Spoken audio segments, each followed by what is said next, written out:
Bertepatan di hari ulang tahun Tentara Nasional Indonesia ke-68 yang jatuh pada hari ini, sejumlah pejuang veteran Indonesia berharap nasibnya ke depan terus diperhatikan lebih baik lagi. Seperti yang diungkapkan salah satu pejuang angkatan tahun 1945, Taan Cipto, dirinya berharap pemerintah lebih memperhatikan nasibnya. Selain itu, dirinya berharap perjuangan TNI untuk mempertahankan NKRI akan selalu solid selamanya.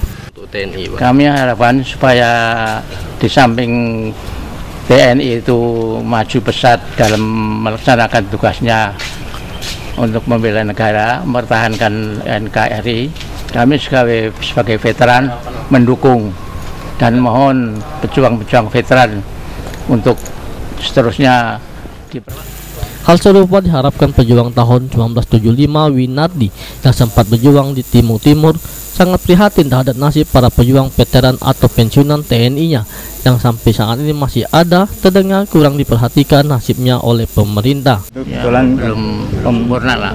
Ya mungkin tidak berarti lah karena kami sebulan cuma 250.000.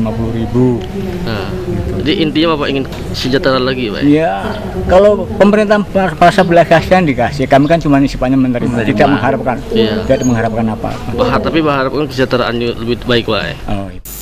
Musniawan, PAL TV.